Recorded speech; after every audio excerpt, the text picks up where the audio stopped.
자, 7번째 차선의 이론 가보도록 합시다. 차선의 이론. 일단 문단 번호부터 써볼까? 몇 개 문단인지. 하나, 둘, 셋, 넷, 다섯. 그래프 있는 거 보니까 좀 어려워 보이지? 자, 총 5개 문단으로 이루어져 있어요. 저기 이제 그래프에 대한 이해만 조금 어렵고 그 외의 것들은 그다지 어렵지 않아. 그러니까 편하게 접근할 수 있는 글이야. 첫 번째 문단부터 한번 가보도록 하겠습니다. 자, 가봅시다. 첫 번째 문단, 항상 말하지만 첫 번째 문단에서는 화제나 논제를 제시해 주는 거야. 이 글은 무엇에 대해서 말할 겁니다 라는 거야. 거기다 포인트 맞춰야지 앞으로 나올 내용에 대한 예측이 가능해져. 경제학에서는 개별 경제 주체들이 주어진 조건하에서 자신이 조절할 수 있는 변수들을 적절히 선택하여 최적의 결과를 추구한다고 본다 이거야. 그러니까 경제학에서는 개별 경제 주체들, 우리 소비자, 생산자 이런 사람들이야. 변수들을 적절하게 조절해서 최적의 결과를 추구한다고 본단 말이야. 그런데 최적의 결과를 얻기 어려운 상황에 놓이게 된다면 어떤단 말이야. 최적의 상황이 있어. 하지만 그걸 선택할 수 없단 말이지. 최적의 결과를 얻기 어려운 상황에 놓인다면 경제 주체들은 일반적으로 효율성을 고려하여 차선의 선택을 고민한다라는 거야. 차선의 선택이야. 차선의 선택이라는 건 뭐야? 최선이 아니야. 그 다음 선. 차선을 선택한다는 얘기가 돼. 그게 차선의 선택이야. 차선의 선택에 결정적인 영향을 미치는 건 뭐가 영향을 미치냐면 바로 효율성을 고려한 거야. 효율성을 고려하여 그 다음 대안을 선택하게 된다는 거야. 이게 차선의 선택이야. 립시와 랭카스터는 차선의 의미에 대해 새로운 관점을 보여주는 차선의 이론을 제시했다. 이렇게 된 거야. 그럼 여기서 이 글에서 나올 내용은 뭐냐면 바로 차선의 이론이 나온다는 거야. 차선의 의미를 새로운 관점, 차선의 이론이 나온 차선의 이론 이렇게 나온다는 거지. 그러면 여기서는 일단 앞으로 나오려는 얘가 맞지만 이건 기존의 경제학에서 경제 주체들은 일반적으로 뭘 고려한다면 효율성을 고려하여 차선의 선택을 고민하게 된다라고 본 거야. 효율성을 고려해서. 하지만 립시와 랭카스는 차선의 의미에 대해 새로운 관점을 보여주는 차선의 이론을 제시했다라고 했지. 그럼 여기서 차선의 의미가 효율성을 고려한 차선이 아니라 무엇인가 다른 거라는 걸 예측할 수 있어야 돼, 우리가. 알겠죠? 여기서는 경제학에서의 일반적인 차선의 선택입니다. 효율성을 고려합니다. 자, 아니면 그냥 밑줄 하나 더 거. 여기다 더 거도 될 것 같아. 해놓고 어쨌든 이게 이 글의 중심 화제라는 것만 알면 되겠지. 이게 중심 화제고 이 중심 화제를 하기 위해서는 얘가 전제 있잖아. 얘를 비판적으로 바라보기 위해서 그런 거잖아. 그렇지? 그러니까 먼저 얘인데 이거에 대해서는 문제가 있는 것 같아. 그래서 다시 새롭게 제시한 거지. 자, 그럼 가보자. 본격적으로 이제 차선의 이론 갑니다. 차선의 이론에서는요, 최적의 결과를 얻기 위한 여러 조건 중 만약에 내가 주영이가 이 독서를 100점 받기 위해서 최적의 결과 100점 받기 위한 조건이 한 10가지가 있단 말이야. 그 10가지를 다 충족한다면 100점을 맞게 돼. 그런데 그중 한 가지 이상이 충족되지 못하는 상황이야. 10가지 중에서 한두 가지가 충족이 안 돼. 그러면 나머지 조건들이 모두 충족되더라도 그 결과는 차선이 아닐 수 있다고 본 거야. 그러니까 두 번째 대안이 아닐 수 있다고 본 거지. 이 말은 뭐냐면 예를 들어 효율성을 달성하기 위한 10개의 조건 중 9개의 조건이 충족되는 것이 8개의 조건을 충족되는 것보다 반드시 더 낫다고 볼 수 없다라고 했지. 아까 말했잖아. 차선을 고려할 때는 뭘 고려한다고 했지? 뭘 고려한다고 했어? 효율성을 고려한다고 했지. 그렇게 해서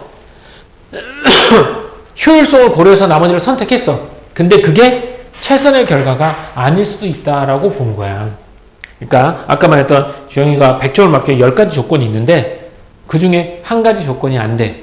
그렇지? 그래서 어쩔 수 없이 그 나머지 조건을 채운 거야. 그게 효율성을 바탕으로 채웠어. 그런데 9개의 조건을 가지고 한 선택보다 차라리 한 개를 덜 뺀 8개를 가지고 한 선택이 더 나을 수도 있다라는 거야. 즉 효율성이 최고가 아닐 수도 있다라는 얘기를 한 거지. 그럼 여기서는 밑줄은 어디가 되겠니? 미가 되겠지?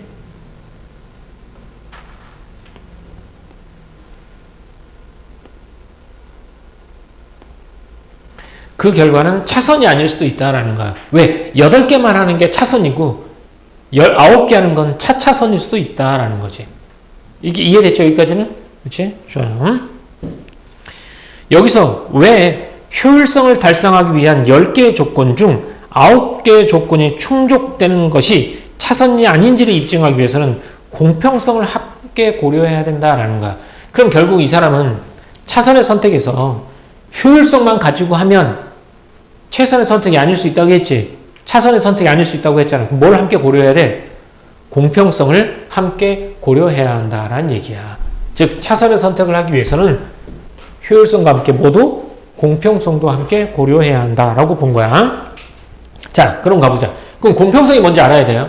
공평성은 한 사회가 어떤 것을 공평하다고 여기는지는 사회 무차별 곡선을 통해 확인할 수 있다라는 거야. 그럼 여기 사건이 어떻게 되냐면 이 글에 일단 밑줄은 여기 하고 갈게요.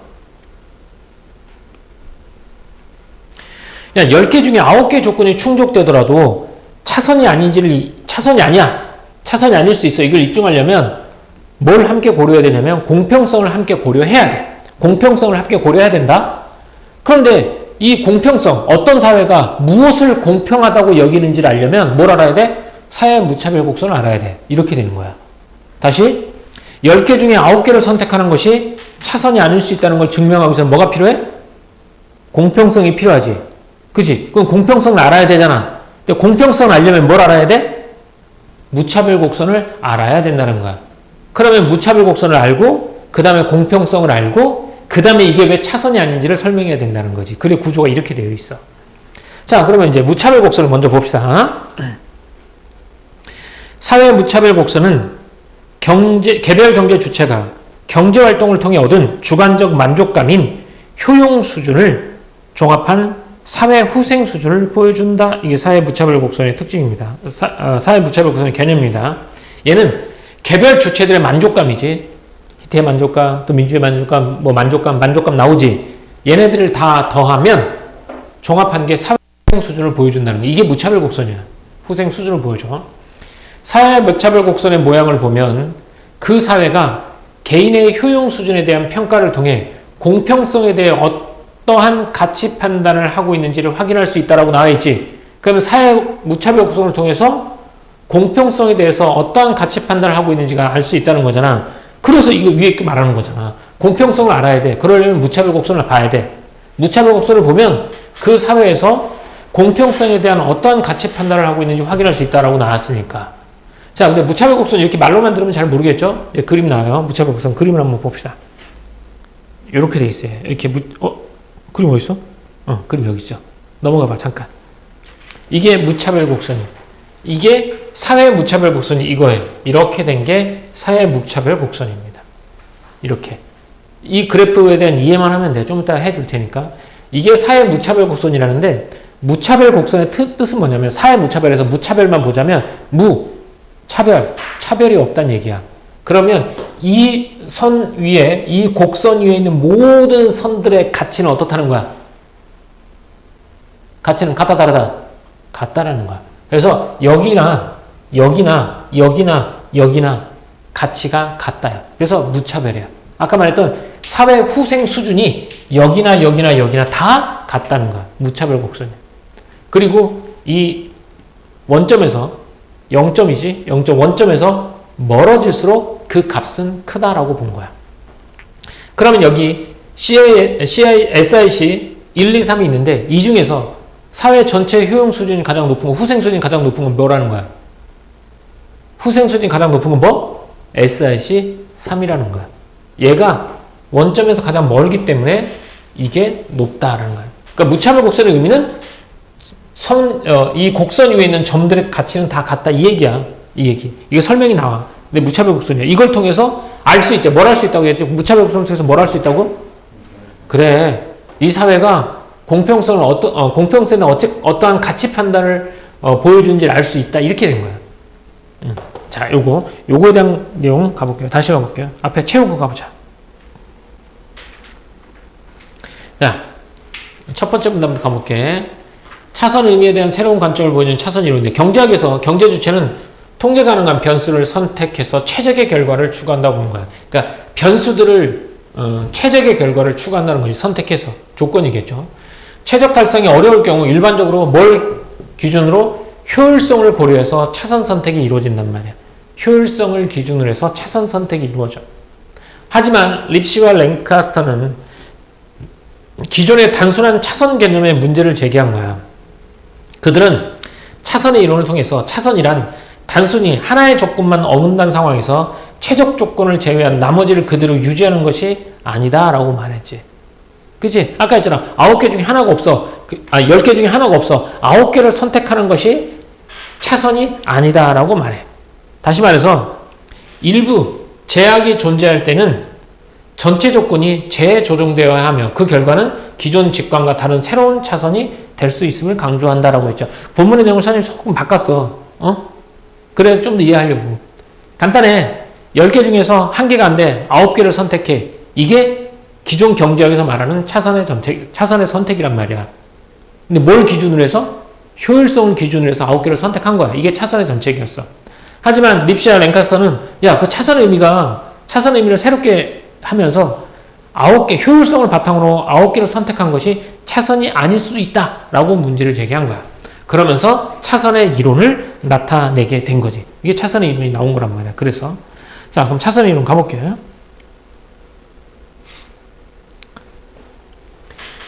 차선의 이론은 최적 조건 중 일부가 충족되지 않으면 나머지 조건이 충족되더라도 결과가 차선이 아닐 수 있다고 보는 거야. 조건 하나도 깨지면 전체 체계가 재조정돼야 된다는 거지. 그러니까 아까 말했잖아. 10개 중에 하나가 깨졌어. 그럼 9개를 선택하는 게 아니라 한 6개만, 그 와중에서는 적이 없으면 이 6개가 더 효율성이, 6개가 더 차선일 수 있어. 이런 얘기를 말하는 거야. 재조정돼야 된다. 예로 효율성 달성에 필요한 10개 조건 중에 9개가 충족된 경우에 8개의 충족보다 항상 더 좋다고 단정할 수는 없다는 거지. 이렇게 돼. 즉 조건수의 많고 적음이 성과의 우열을 보장하지 않는다. 이게 차선의 선택이야. 이게 차선의 선택. 됐어요? 자, 그럼 세 번째 문단 가볼게요. 세 번째 문단에서는 사회 무차별 곡선을 통해서 뭘 할 수 있다? 공평성을 알 수 있다라고 했지. 그래서 10개 중 9개의 조건이 충족이 차선이 아님을 보여주려면 공평성에 대한 고려가 필요한데, 사회가 무엇을 공평하다고 보는지는 사회 무차별 곡선을 통해서 확인해 볼 수 있다고 했어. 사회 무차별 곡선은 개인들의 효용을 종합한 사회 후생 수준을 보여주는 거야. 사회 후생 수준을 보여주는 거고, 이 곡선의 모양은 사회가 개인의 효용을 어떻게 평가하는지를 드러내며 공평성에 대한 가치 판단을 드러낸다. 이게 포인트지. 공평성에 대한 가치 판단을 드러낸다는 거야. 뭐가? 사회 무차별 곡선이에요. 얘는 뭘 나타내는 거고? 사회 후생 수준을 보여주는 것이며, 이렇게. 사회 후생 수준을 보여주며 공평성에 대한 가치 판단이 나온다라는 거야. 그러면 이제 공평성에 대한 가치 판단이 나올 거란 말이야.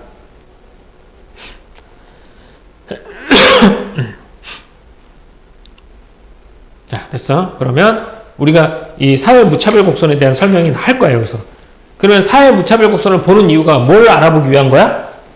그 사회가 공평성에 대한 가치 판단을 알아보기 위해 사회 무차별 곡선을 보는 거거든. 사회 무차별 곡선 위의 모든 점은, 사회 무차별 곡선 위의 모든 점은 동일한 사회 후생 수준을 나타내며, 아까 했죠? 그래서 무차별이라고.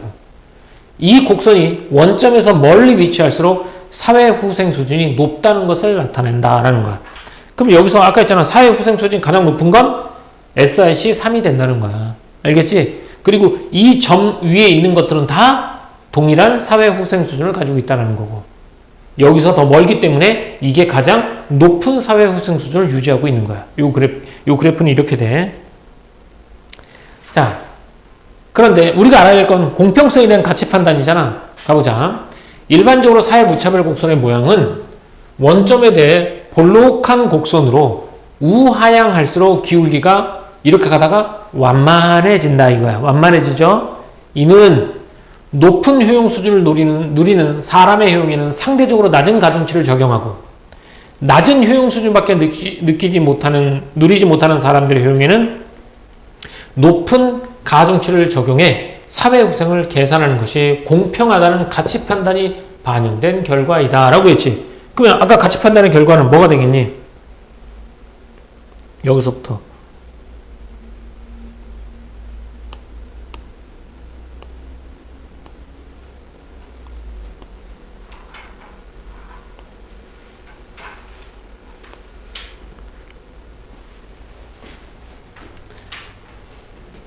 이 말을 좀 더 쉽게 풀어보자.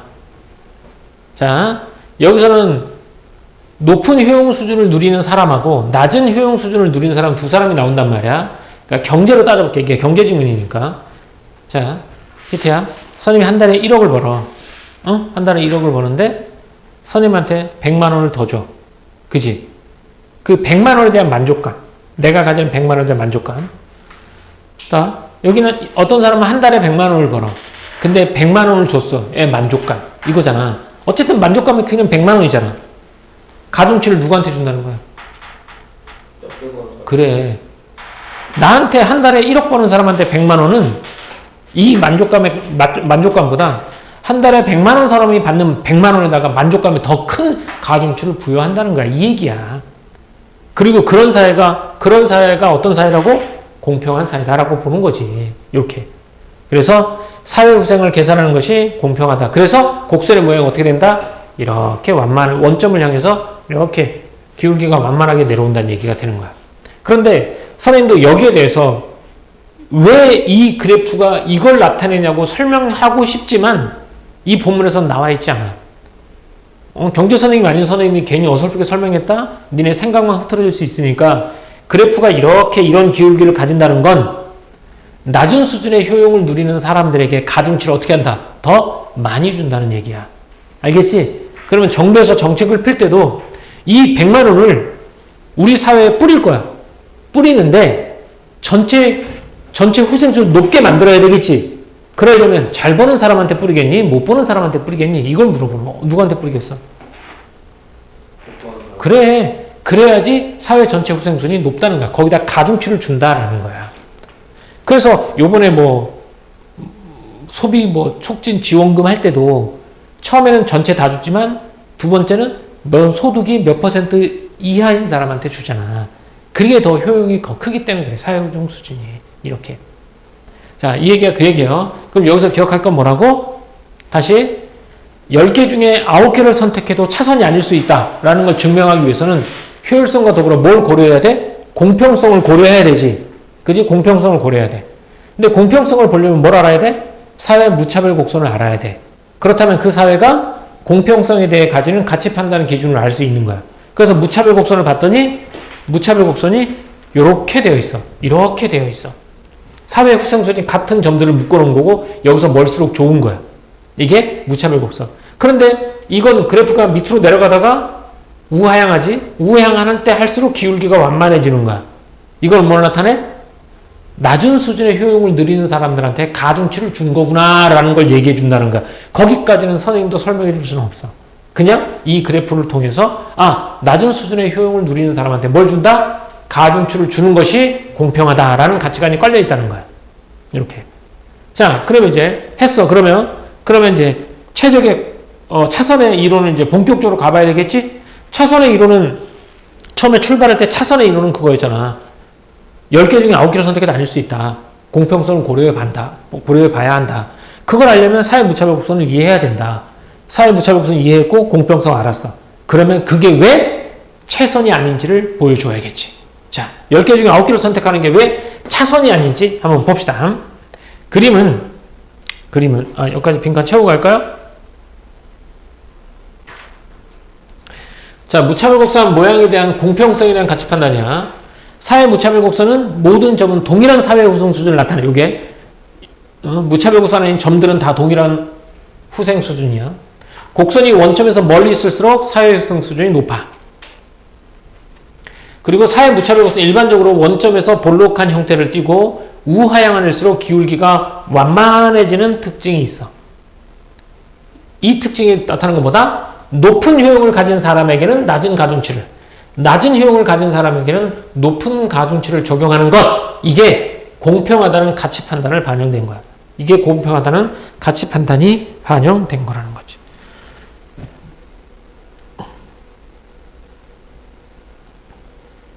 됐어요? 다음 가볼게요. 그러면 본격적으로 이 무차별 곡선에 대한 설명을 해 주도록 하겠습니다.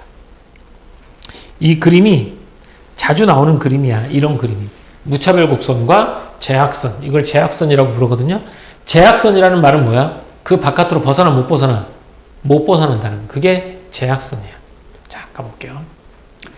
그림은 사회에서 경제적 자원을 모두 활용하여 쌀과 옷 두 가지 상품만 생산한다는 가정하에, 이 사회는 쌀하고 옷 두 가지만 생산하는 사회야. 그런 사회를 가정해서 두 가지야. 생산 가능 곡선은 C와 D, C와 D네. 요게. 이게 생산 가능 곡선이야. 그러면 이게 이게 생산 가능 곡선이면 이 안에는 생산이 가능한 거고 이 바깥은 생산이 가능해, 불가능해? 불가능하다는 얘기야. 이게 생산 가능 곡선 CD와 사회 무차별 곡선 SIC를 통해 차선의 이론의 예를 보여주는 거야. 이 그림을 보자면 생산 가능 곡선 CD는 원점에 대해 오목한 모양으로 이 곡선 위에 점들, 이 곡선 위에 점들은 이거야. 곡선 위에 점들이야.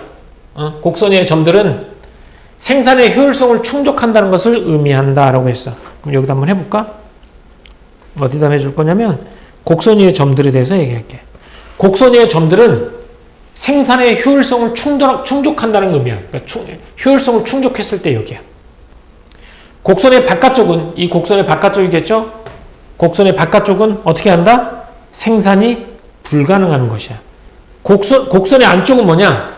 효율적이지 못한다는 거야. 여기도 생산할 수 있지만 효율적이지 못하다라는 걸 나타내. 왜? 효율적이라는 얘기는 가지고 있는 자산을 다 투여해서 물건을 만들어내는 게 효율적인 거야. 근데 다 투입하지 않았어. 그렇다면 효율적인 게 아닌 거지. 그럼 가장 효율적인 건 어디라는 거야? 이 곡선 위에서 이루어졌을 때 가장 효율적인 거. 이 안쪽은 생산이 가능하지만 비효율적인 거. 이 곡선 바깥에는 생산이 불가능한 것. 이렇게 나타난다는 거야. 이해됐습니까? 여기까지? 여기까지 됐어? 이때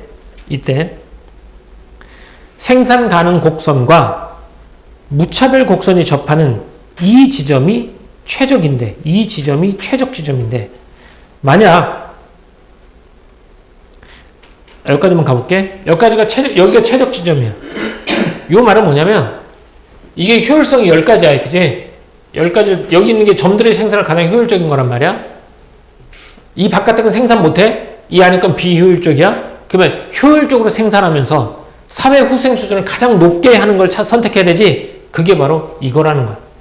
물론 여기서도 효율적으로 생산하고 여기도 효율적으로 생산하는 건 맞아. 하지만 사회 후생 수준이 어떠니? 더 높은 사회 후생 수준을 말을 이룰 수 있지. 그래서 여기서 생산을 결정하는 거야. 알겠지?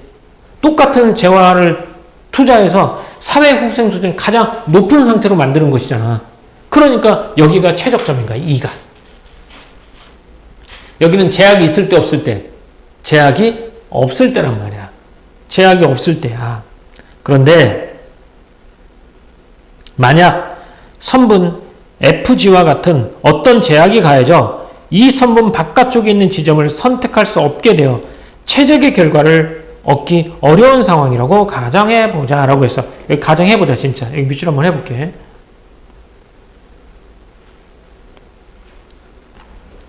자, 이게 원래 생산 가능 곡선이었는데 여기에 뭐가 가해져? 사회적 제약이 가해지는 거야.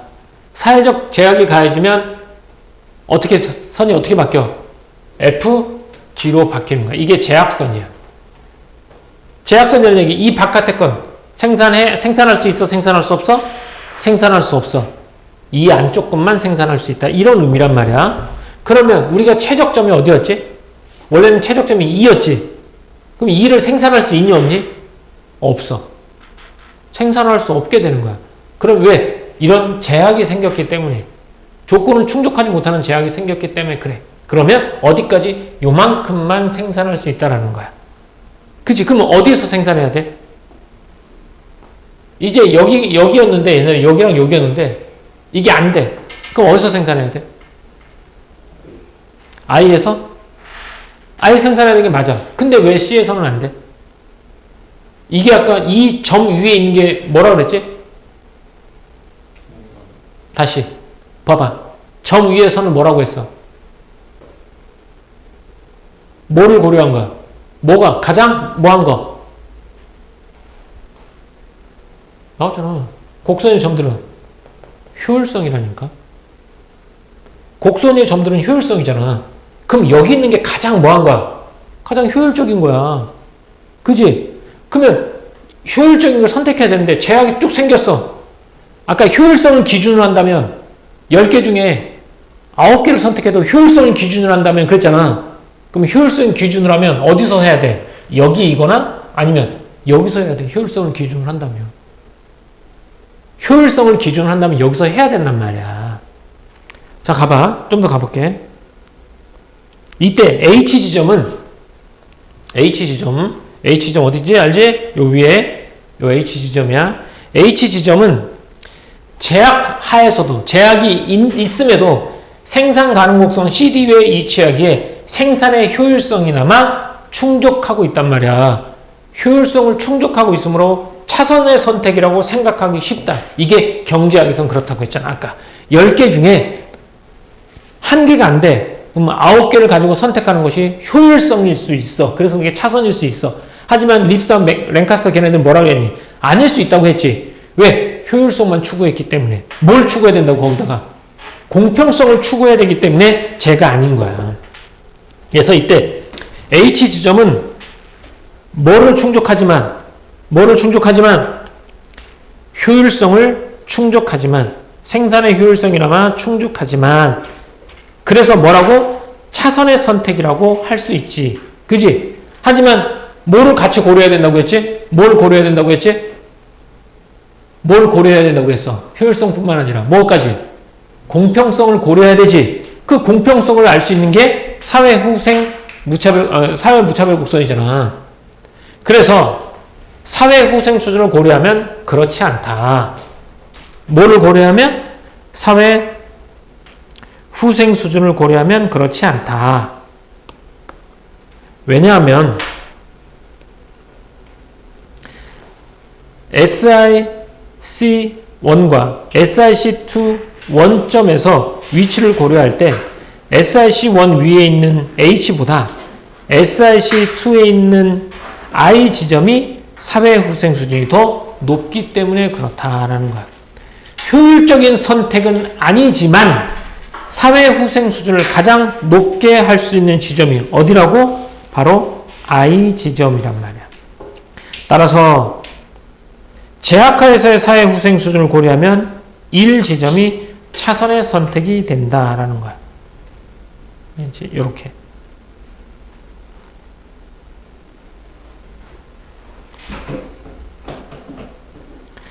그러니까 한마디로 말하면 이 곡선은 뭘만 본 거야? 효율성만 본 거야. 그러니까 이 제약이 생겼으면 여기 있는 걸 선택을 못 한다는 거야. 그래서 여기 있는 걸 선택하는 게 가장 효율성인 거야. 하지만 효율적인 걸 선택했더니 뭐래?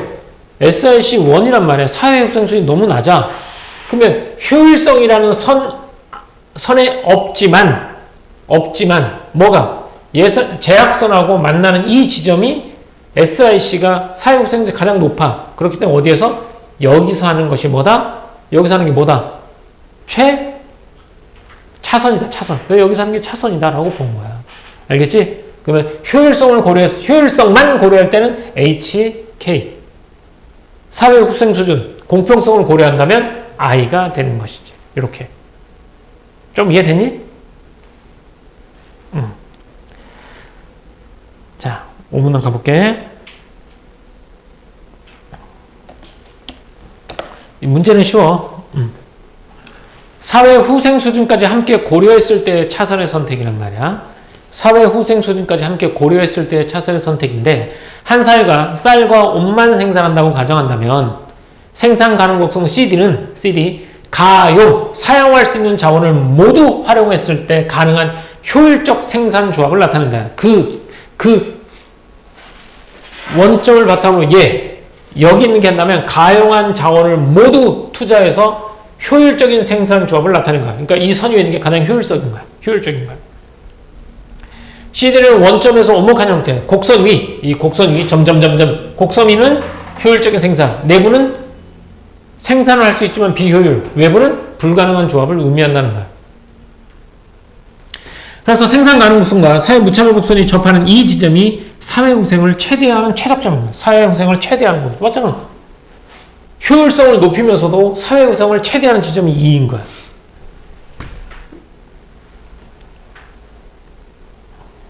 그러나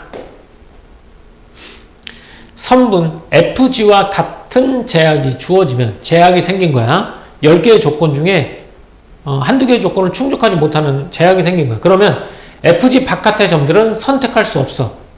FG 바깥에. 이 점 바깥의 것들은 선택할 수 없단 말이야. 그러니까 뭐가? 2는 선택을 할 수 없단 말이야. 더 이상 선택할 수 없어. 이게 최선이 안 되는 거야. 그럼 뭘 선택해야 돼? 차선을 찾아야 되겠지? 근데 차선을 선택할 때 효율성만을 고려한다면 차선은 어디가 된다? 차선은 어디가 돼? H랑 뭐가 되겠어? H랑 K가 되는 거야.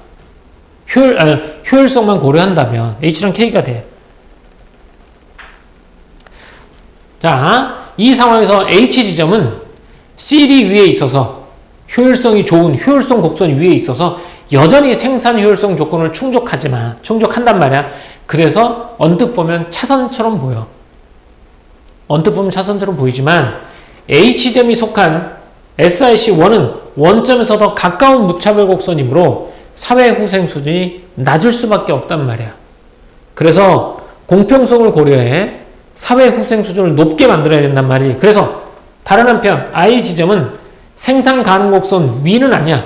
위가 아니란 말이야. 위는 아니지만 FG 제약 안에서 선택 가능하며 SIC2라는 더 바깥쪽 사회 무차별 곡선 위에 속한다라는 거. 효율적이진 않지만 사회 무차별 곡선 위에 있단 말이야. 아니, 효율적이진 않지만 제약선 위에 있고 사회 무차별 곡선이 가장 바깥에 있는 사회 무차별 곡선과 접하는 선이 되는 거야. 그래서 여기가 차선이 되는 거지. 차선. 따라서 제약이 존재하는 상황에서는 효율성만 충족하는 H보다 사회후생을 더 높게 해주는 I가 진정한 차선의 선택이 된다라는 거지. 효율성만 가지고는 아니다. 공평성까지도 봐야 된다. 공평성이 뭔데? 그걸 알려면 사회 무차별 곡선을 봐야 돼. 사회 무차별 곡선은 기울기가 완만해지네. 우하형으로 갈수록 그건 적은 효용을 누리는 사람들한테 가중치를 높게 평가한다는 얘기야.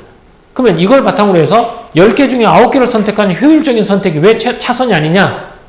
하지만 효율적이지만 사회 효용이 너무 낮아. 그래서 차선이 아니야. 그래서 효율적이지 않더라도 제약선 안에서 사회 후생 수준이 가장 높은 I를 선택하는 것이 진정한 의미의 차선이다 라고 보는 거지. 됐습니까? 이해됐어요? 오케이. 이렇게. 자, 본문 한번 더 읽어보고